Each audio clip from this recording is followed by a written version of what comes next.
প্রিয় শিক্ষার্থীবৃন্দ, শুভেচ্ছা ও ভালোবাসা নিয়েও আমরা আজ পড়ব নবম শ্রেণীর তৃতীয় অধ্যায়ের তৃতীয় পরিচ্ছেদ তথ্যমূলক রচনা। শুরুতেই রয়েছে 3.3.1। এখানে তথ্যমূলক রচনার কিছু প্রকরণ বা শ্রেণী সম্পর্কে লেখা আছে এবং রচনার বৈশিষ্ট্য লেখা আছে। তারপর ডান পাশের সারিতে তোমাদের লিখতে হবে যে কিভাবে তথ্য সংগ্রহ করা যায়। তো প্রথমেই যেটা রয়েছে সেটা হচ্ছে লাইব্রেরি ভিত্তিক। বৈশিষ্ট্য হচ্ছে লাইব্রেরিতে সঞ্চিত তথ্যের উপর ভিত্তি করে যেসব তথ্যমূলক রচনা লেখা হয়। এই ক্ষেত্রে যেভাবে তথ্য সংগ্রহ করা যেতে পারে তা হচ্ছে লাইব্রেরিতে যে তথ্য সঞ্চিত আছে তার উপর ভিত্তি করে লাইব্রেরির উপর তথ্যমূলক রচনা লেখা যেতে পারে। তারপর লিখবে এ ধরনের তথ্যমূলক রচনা লেখার জন্য লাইব্রেরিতে যে বইগুলো রয়েছে, পত্রপত্রিকা রয়েছে, বিভিন্ন ধরনের প্রত্নতাত্ত্বিক নিদর্শন থাকতে পারে, তারপর কোনো প্রাচীন বই থাকতে পারে, অডিও ভিডিও ইত্যাদি, এগুলো থেকে তথ্য সংগ্রহ করা যেতে পারে। তারপর এটা রয়েছে পর্যবেক্ষণ ভিত্তিক। সংগৃহীত তথ্যপত্রের ভিত্তিতে যেসব তথ্যমূলক রচনা লেখা হয়। এটা সংগৃহীত তথ্যপত্র বলতে এখানে মূলত বোঝানো হয়েছে যে যখন কোনো একটা বিষয়ের উপর তথ্য সংগ্রহ করা হয়, হ্যাঁ, তাহলে সেই তথ্যগুলো আমরা ভালো মতো পর্যবেক্ষণ করে বা দেখে যে ওই তথ্যগুলো বিশ্লেষণ করে যে লেখাটা লিখি সেটা হচ্ছে পর্যবেক্ষণ ভিত্তিক লেখা। তাহলে এই ধরনের তথ্যমূলক রচনা লেখার জন্য কোনো একটা জায়গায় একেবারে নিজে গিয়ে বিভিন্ন ধরনের সাক্ষাৎকার নেওয়া যেতে পারে, তারপর আলোচনা করা যেতে পারে, তারপর জরিপ করা যেতে পারে। এভাবে সরাসরি নিজের সম্পৃক্ততার মাধ্যমে তথ্য সংগ্রহ করা যায়।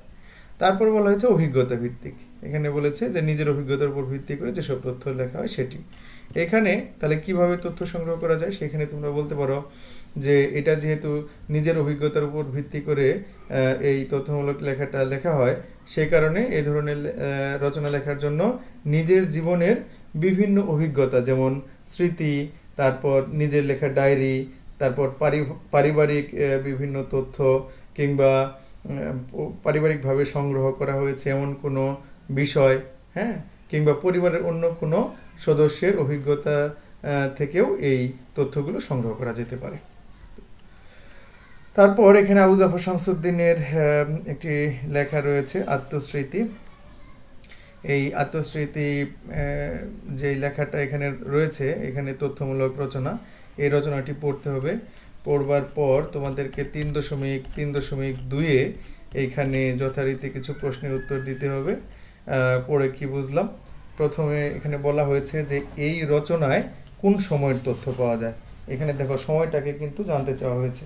তাহলে তোমরা লিখতে পারো যে এই রচনায় মূলত ঔপনিবেশিক আমলের, বা বলতে পারো যে ব্রিটিশরা যখন এই ভারতীয় উপমহাদেশ শাসন করেছিল সেই সময়কার তথ্য পাওয়া যাচ্ছে। তারপর এখানে বলবে যে 1857 সালে যে সিপাহী বিদ্রোহ ঘটেছিল, তারপর সেই বিদ্রোহের মাধ্যমে আমরা এই ভারতের যে ঔপনিবেশিক শাসন সেটা সম্পর্কে জানতে পাই। তারপর লিখতে পারো যে 1859 থেকে 60 সালের দিকে মৌলানা কেরামত আলী জৈনপুরী বেশ কিছুকাল এই লেখকের বাড়িতে ছিলেন, বা আস্তানা করার যে কথাটা বলেছেন। এরপর 1919 সালে ভয়াবহ ঝড় সংগঠিত হয়েছিল সেটার কথা বলেছেন। 1919 থেকে 21 সালে কংগ্রেসের যে খেলাফত আন্দোলন হয়েছিল সেই সময়কার বিশাল জনসভার কথা এখানে বলা হয়েছে। তারপর জালিয়ানওয়ালাবাগ হত্যাকাণ্ড সম্পর্কে এখানে আলোচনা আছে। তারপর চরকা কাটার বিষয়টির উল্লেখ রয়েছে। এই সবগুলো বিষয়ই ব্রিটিশ শাসিত যে ভারত, অর্থাৎ ঔপনিবেশিক ভারত, ব্রিটিশের উপনিবেশ যখন ভারতে স্থাপিত হয়েছিল সেই সময়কার তথ্য উঠে এসেছে। তারপর এখানে খতে জানতে চাওয়া হয়েছে যে গ্রামের প্রকৃতির বর্ণনার মধ্যে দিয়ে লেখকের কোন মনোভাব প্রকাশ পেয়েছে। তাহলে গ্রামের প্রকৃতির যে বর্ণনা লেখক করেছেন সেখানে গিয়ে কিন্তু আমরা দেখতে পাই যে জন্মস্থানের প্রতি ভালোবাসা প্রকাশ পেয়েছে, তারপর প্রকৃতির সৌন্দর্যের প্রতি যে ভালোবাসা সেটা প্রকাশ পেয়েছে, তারপর নিজের গ্রামের যে প্রকৃতি তার সৌন্দর্যে লেখক মুগ্ধ হয়েছেন। তারপর লিখবে গ্রামের নদীতে বর্ষাকালে লেখক সাঁতার কেটেছিলেন, প্রকৃতির সঙ্গে সুন্দর সময় কাটিয়েছিলেন। এই বিষয়গুলো তাকে বেশ স্মৃতিকাতর করে। তারপর লিখতে পারো যে এই প্রকৃতির যে বর্ণনা লেখক দিয়েছিলেন এখানে, তার মধ্যে দিয়ে প্রকৃতির প্রতি লেখকের যে ভালোবাসা এবং টান সেটা প্রকাশ পেয়েছে। গতে জানতে চাওয়া হয়েছে যে এই রচনায় সামাজিক রাজনৈতিক যেসব তথ্য পাওয়া যায় সেগুলো উপস্থাপনের সময়ে লেখকের দৃষ্টিভঙ্গি কতটুকু নিরপেক্ষ বা পক্ষপাতমূলক তা আলোচনা করো। এটা কিন্তু একটা ব্যাপার। তাহলে এই রচনাটাতে সামাজিক আর রাজনৈতিক তথ্য পাওয়া যায়। এই রচনাটিতে যেসব সামাজিক আর রাজনৈতিক তথ্য পাওয়া যায় সেগুলো লেখক যখন উপস্থাপন করেছেন তখন তার এসব তথ্য উপস্থাপনের ক্ষেত্রে দেখা যাচ্ছে যে তিনি বেশ নিরপেক্ষ ছিলেন।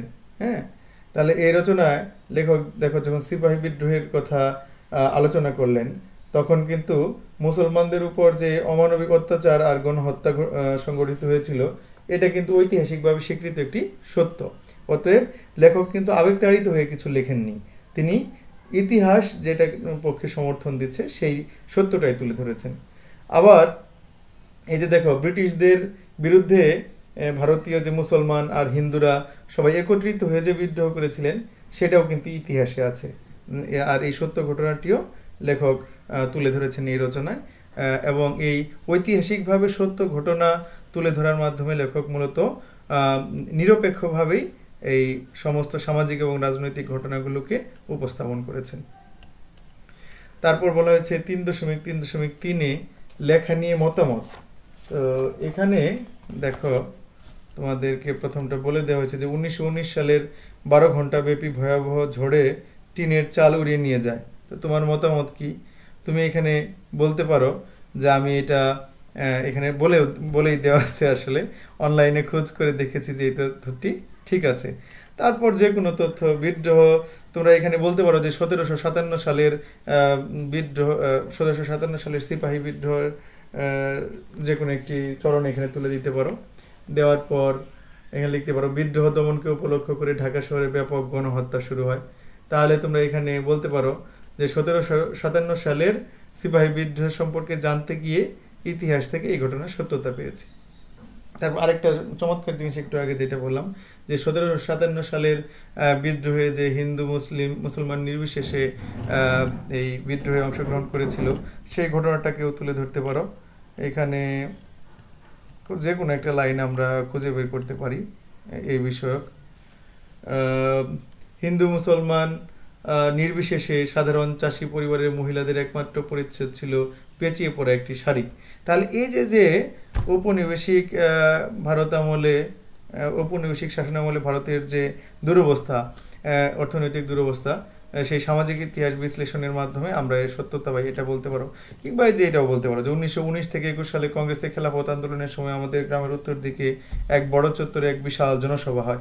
তাহলে এই তথ্যটা, এই বাক্যটা ধরো এখানে লিখার পরে তুমি বলতে পারো যে আমরা ইতিহাস থেকে জানতে পারি যে এই সময়কালে দেশের বিভিন্ন স্থানে ঐতিহাসিক জনসভা অনুষ্ঠিত হয়েছিল, যার সত্যতা পাওয়া যায়। তারপর 3.3.4 এখানে তথ্যমূলক রচনার ধরন সম্পর্কে জানতে চাওয়া হয়েছে যে আত্মস্মৃতি শিরোনামের লেখাটিকে কেন অভিজ্ঞতা ভিত্তিক রচনা বলা যায়, তোমার উত্তরের পক্ষে যুক্তি দাও। এইখানে তার আগে যে তথ্যমূলক রচনা সম্পর্কে আগে জেনে নিবে, এটা জেনে নেওয়ার পরে তারপরে এখানে যাবে। এইখানে গেলে বাকিটা খুব সুন্দরভাবে বিশ্লেষণ করতে পারবে। যে আত্মস্মৃতি শিরোনামে যে লেখাটা আমাদের বইয়ে লিপিবদ্ধ হয়েছে এই লেখাটিকে বলা যায় যে লেখকের অভিজ্ঞতা থেকে লেখক লিখেছেন, তাই এটি অভিজ্ঞতা ভিত্তিক একটা তথ্যমূলক রচনা। তারপর লিখতে পারো যে এই রচনায় লেখক তার জীবনে ঘটে যাওয়া বিভিন্ন অভিজ্ঞতা থেকে বিভিন্ন বিষয় এবং ঘটনা উপস্থাপন করেছেন। আর যেহেতু লেখক তার জীবনে অতীতকালে ঘটে যাওয়া বিভিন্ন ঘটনাকে এবং বিষয়কে উপস্থাপন করেছেন, তাই আত্মস্মৃতি অভিজ্ঞতা ভিত্তিক তথ্যমূলক রচনা। এবং যুক্তি দেখাইতে পারো এখানে যে এইখানে অসংখ্য তথ্য আছে ঐতিহাসিকভাবে, যেটাকে তোমরা ভিত্তি করে এই উত্তরটা সাজাতে পারো। দেখো তোমরা যদি এই যে বিশেষ করে ঐতিহাসিক যে সালগুলোর কথা বলা হয়েছে এই সালগুলোকে যদি উল্লেখ করো তাহলে এই যে দেখো এখানে তোমরা পাবে হলো পিতামহ মানে দাদা 1857 খ্রিস্টাব্দে ঢাকায় বিদ্যাচর্চায় লিপ্ত ছিলেন। আচ্ছা গেল 1857 সালের ফৌজি বিদ্রোহে ঢাকার দেশি সিপাহীরাও যোগ দিয়েছিল। এখন এই যে 1857 সালের যে ফৌজি বা সিপাহী বিদ্রোহ, এই সিপাহী বিদ্রোহে মূলত ঢাকার বা তৎকালীন এই অঞ্চলের এই বর্তমান বাংলাদেশের যে দেশি সিপাহী বা সৈনিক ছিলেন তারাও যে এই অংশে এই ইয়েতে বিদ্রোহে অংশগ্রহণ করেছিলেন এটা তো ঐতিহাসিকভাবে স্বীকৃত।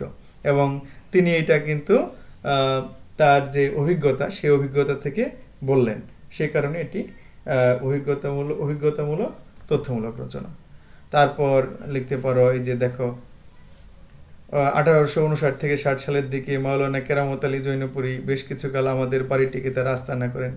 এই যে দেখো 1859 থেকে 60 সালের দিকে যে লেখকের বাড়িতে কেরামত আলী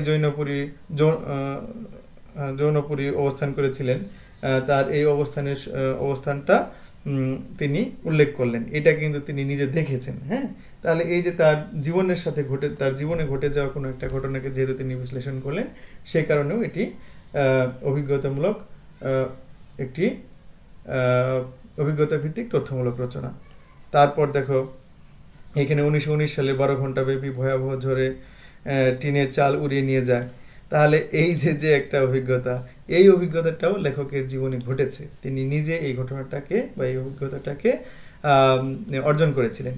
তাহলে সে কারণে আমরা এই 3টি ঘটনাকে বিশ্লেষণ করে বলতে পারি, আরও অনেকগুলো ঘটনাই আছে, তাহলে বলতে পারো যে এই উল্লিখিত এই ঘটনাগুলো বিশ্লেষণ করে দেখা যাচ্ছে যে লেখক তার এই আত্মস্মৃতি রচনায় তার অভিজ্ঞতা থেকে বা তার জীবনে অতীতকালে ঘটে যাওয়া বিভিন্ন ঘটনাকে নির্ভর করে এই রচনাটি লিখেছেন, তাই এটি অভিজ্ঞতা ভিত্তিক তথ্যমূলক রচনা। তাহলে প্রিয় শিক্ষার্থী, আমাদের এই পরিচ্ছেদের যা জানতে চাওয়া বিষয় হয়েছে, যা কিছু জানতে চাওয়া হয়েছিল এই 3.3.4 প্রশ্নের উত্তর দেওয়ার মাধ্যমে তা শেষ হলো। তোমাদের সবাইকে অসংখ্য ধন্যবাদ, দেখা হবে পরবর্তী ক্লাসে।